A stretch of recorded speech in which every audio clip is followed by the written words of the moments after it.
I mean, that's the way we have to go. But you tell the Singaporean, let's go to Caspian Sea, Chimken, and I've been there. If it were my grandson, I'd say, look, better look for another more hospitable place. It's approaching 5:25. I think we can take two more questions. One over there, please. The neighbor of C.H. Tong. Yeah.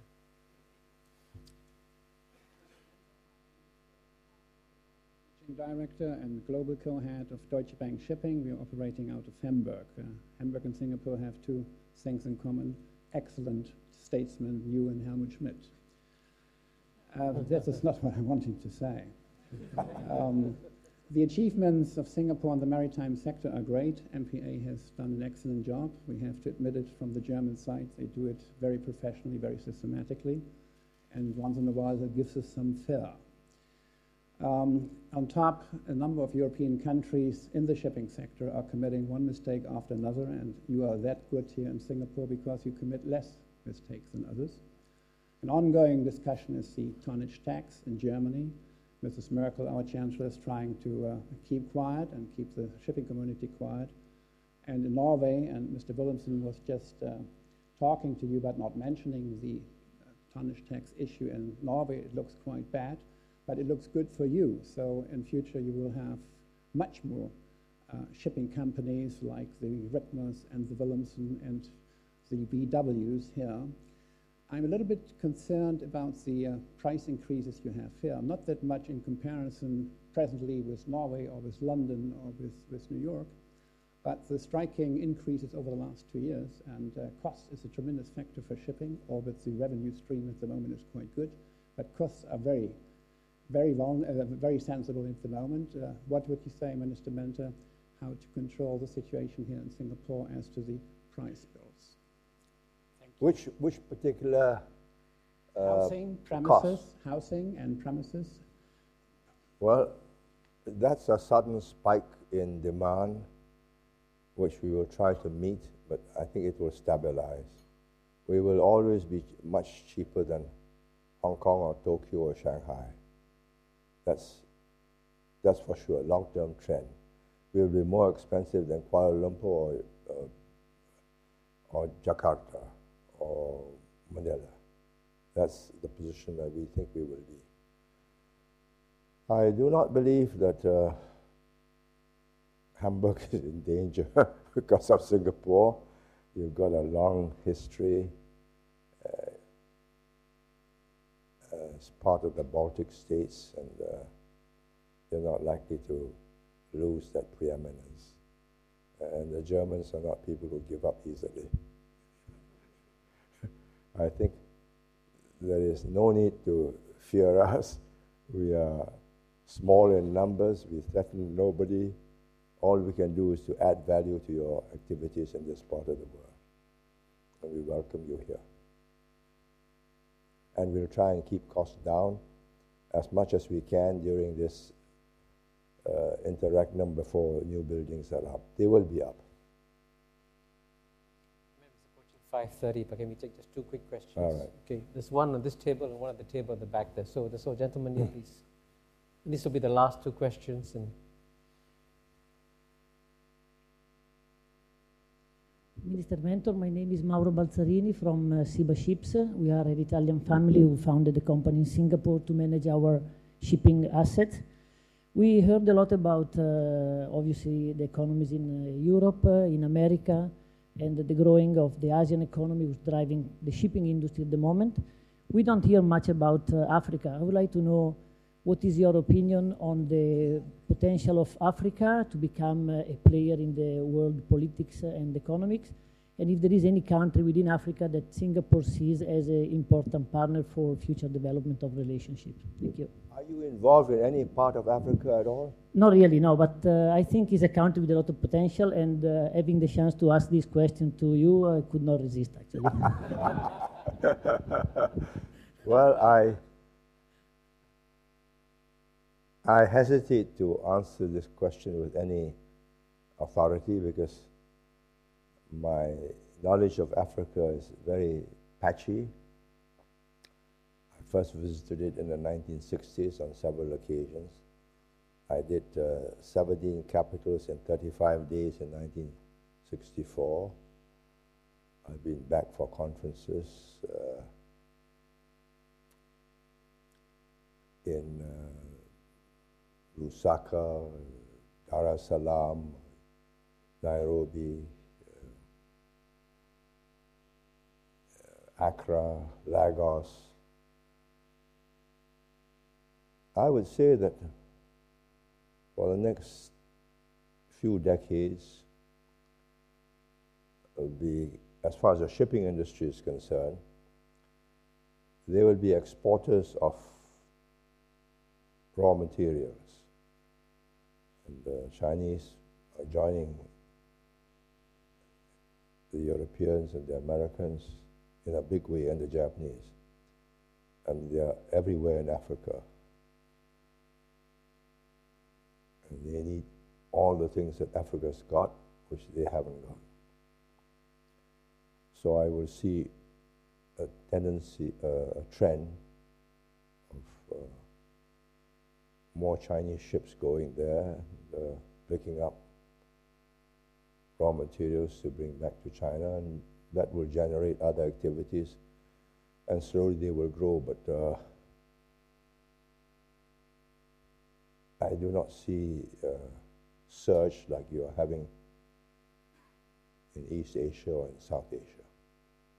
I think maybe in another 30, 40 years it might be different. The last question will be from a gentleman at the back there.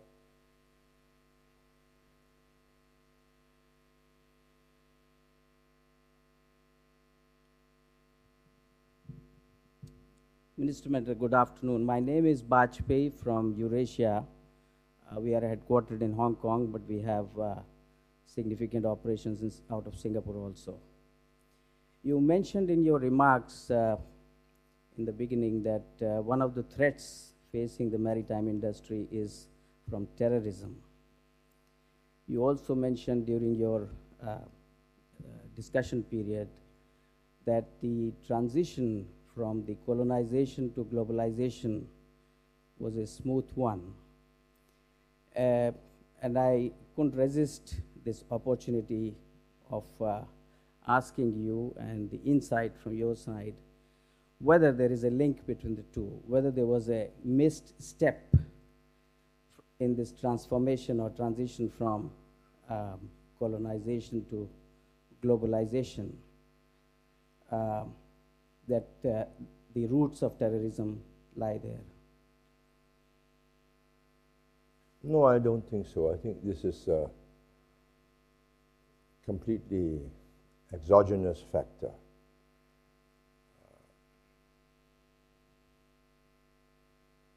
It's difficult to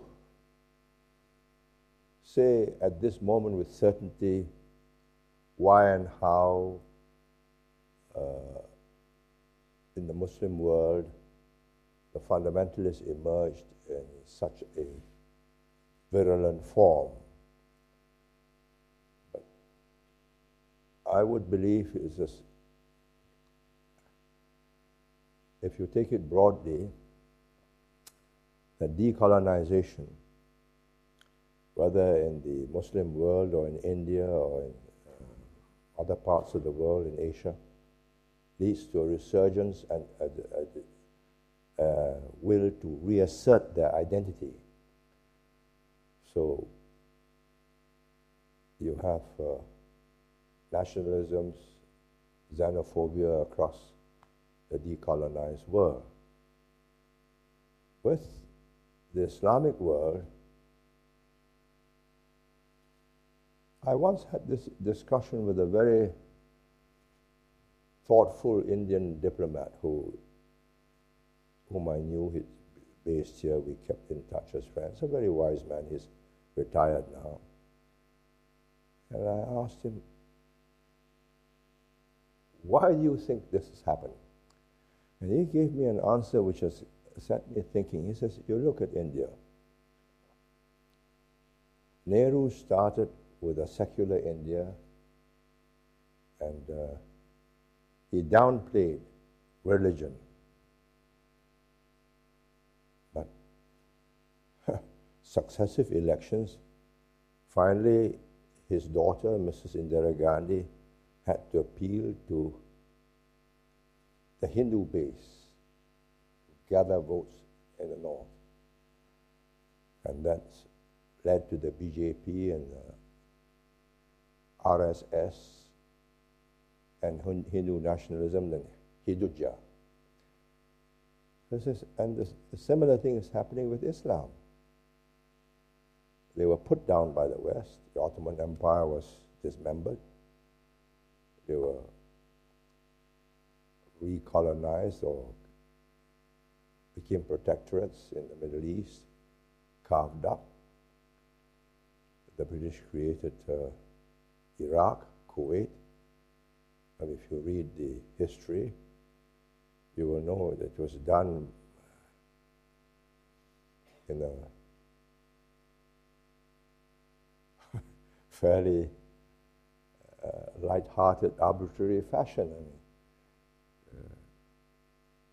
They encouraged the Arabs to overthrow the Ottoman Empire, which was an Islamic empire, but it was not. It was an empire. You did not, if you were not an Ottoman, you did not share in the benefits of it. And so the British and the French promised to create independent Arab nations out of their support to overthrow the Ottomans, and they did. And then when the time came, they hesitated. Finally, they carved up Syria, Lebanon, Kuwait, Iraq, and they couldn't get Saudi Arabia to join, and it's quite interesting.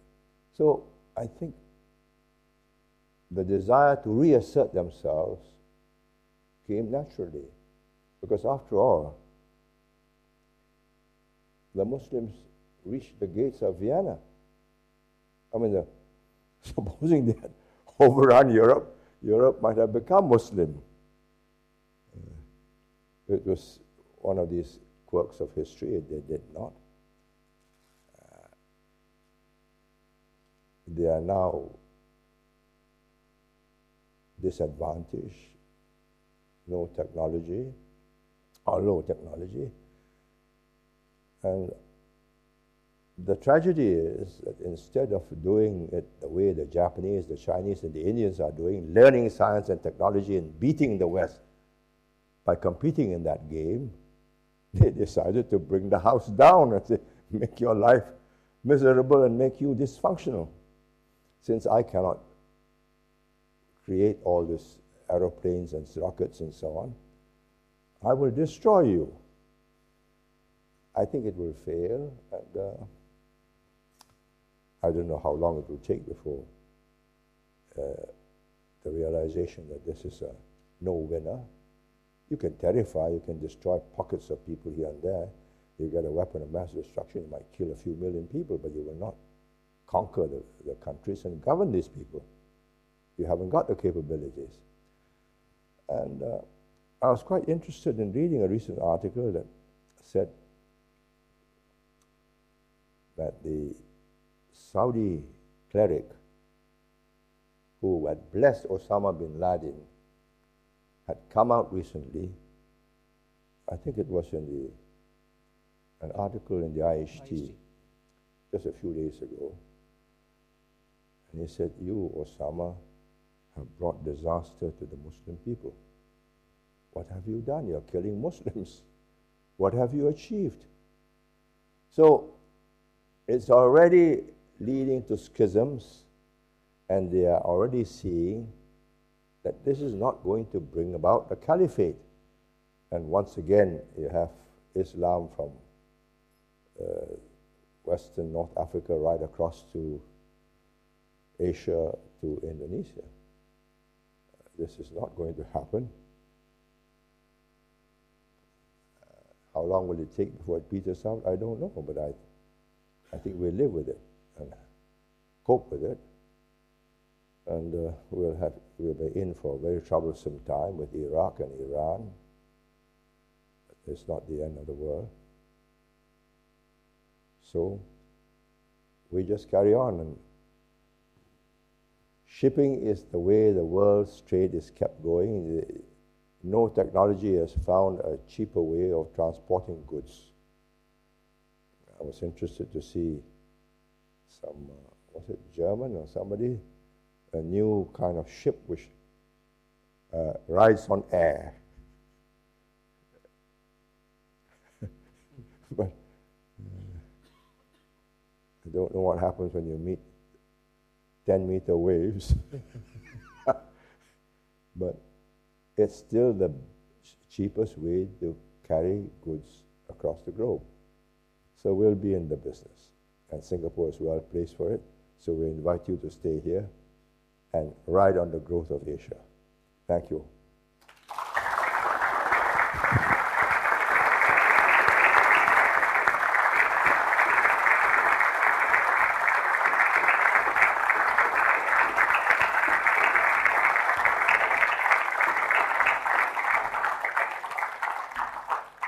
I'm glad that you've already conveyed your appreciation. Yesterday when I spoke to MM about this talk, he said, Kishore, how much do you know about the maritime industry? I said, very little. But at least today I can say, MM, after listening to you, we all understand and appreciate the complex dimensions of the industry, and we thank you very much for being with us today. I hope you join me once again in thanking MM.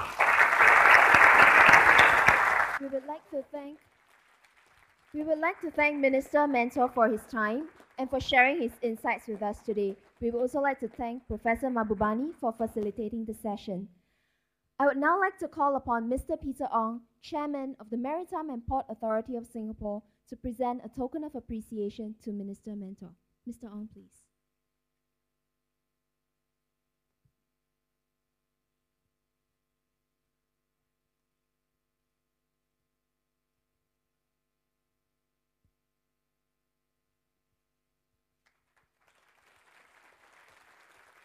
We would also like to invite Mr. Ong to present a token of appreciation to Professor Mahbubani.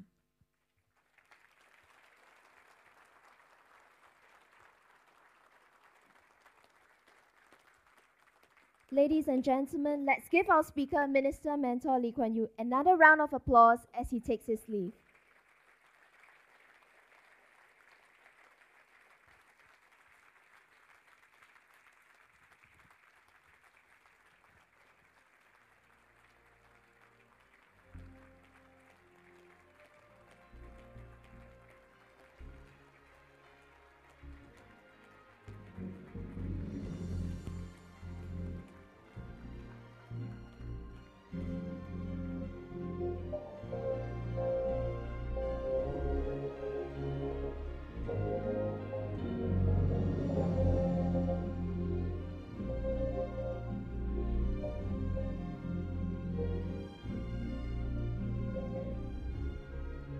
Ladies and gentlemen, thank you once again for joining us this afternoon, and we hope that the Singapore Maritime Lecture has been enjoyable and fruitful for you.